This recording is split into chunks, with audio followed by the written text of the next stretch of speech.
Hey everyone, it's me, John Lorden. Welcome to another episode of Itchy Mysteries, and thank you so much for spending a little time with me here today. Now, I know from that title you're expecting to hear about a movie called Facebook Murders. Well, not quite, but I did notice there are two recent releases on Netflix. They're not exactly new documentaries. Both of them are about 45 minutes long, and they were both produced in 2011 in the UK. But they kind of point towards the same thought, and that is Facebook responsible in some way for facilitating or encouraging these murders? So, kind of an interesting topic. The first one is called Married, Single, Dead. And this one, I think, is a bit weaker of the two. The point of this documentary is it's really trying to home in on times when people change their relationship status in Facebook and that triggering a murder. And in particular, it seems like it's when a married person flips it to single, and that upsets the person that they're either splitting up from or the person that didn't know they were splitting up from them. And then that person that switched their status winds up getting murdered.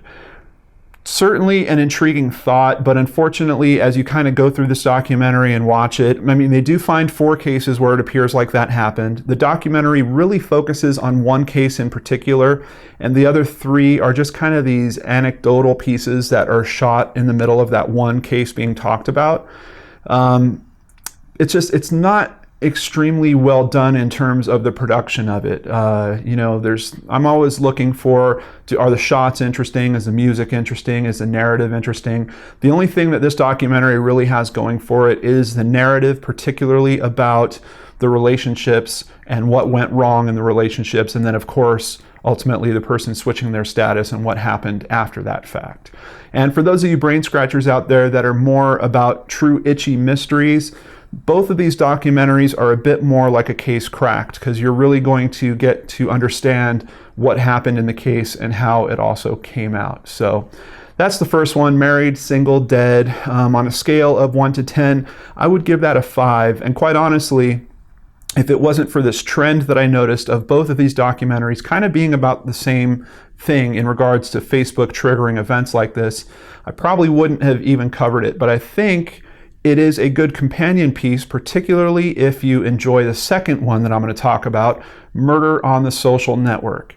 Now, Murder on the Social Network basically has a lot more going for it. Those other categories I told you about before, interesting footage, a good narrative, those are really solid with Murder on the Social Network.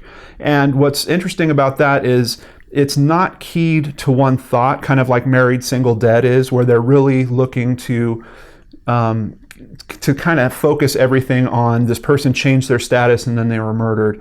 Murder on the Social Network is much more about some of the risks of being on Facebook, just in terms of relationships that might happen, stalkers that might occur, things that they do also happen in real life, but the accessibility that you put yourself in terms of putting yourself on Facebook kind of opens these doors a little bit easier. And I think that's just a general truth about technology, right? It's literally making things easier for us. That includes us keeping contact with people that are not in our close geography, like most of us typically would in real life. There's one case in particular where a woman in the UK meets a man from the US, and unfortunately he winds up murdering her. Would that connection have even happened without Facebook? We don't know. In another one of the cases they talk about, a woman is being stalked, but it is from someone that she did know in real life.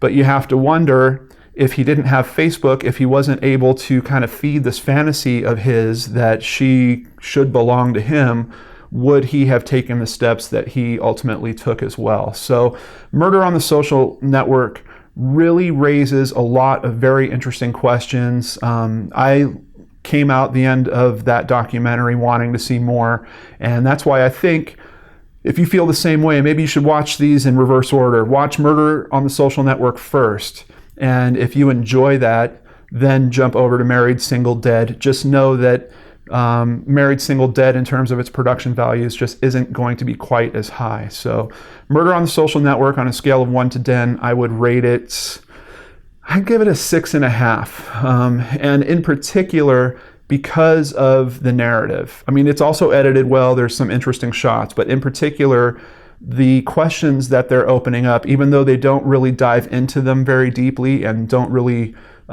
explore those avenues in kind of the same way that I would if I was producing something like this, I like that they're at least touching upon those topics and covering it in a way where it's not quite as guided and manhandled as Married Single Dead, where they're really trying to drive it towards that. Oh, look, they changed their status and then they wound up dead.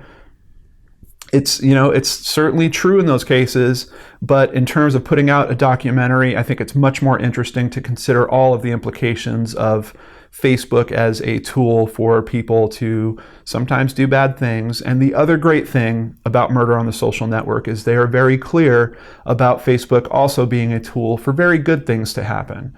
And even if you consider that story about the woman that found her husband in the US, sure, in that case, that relationship didn't work out in a way that most of us would prefer, but there are many people that are meeting on Facebook, I'm sure, that are continuing in loving relationships that maybe they wouldn't have known of because of geography or social class or one of the many barriers that we bump into in real life when it comes to interacting with other people. So if any of that sounds interesting to you, I highly recommend you check out Murder on the Social Network. Like I said, 6.5.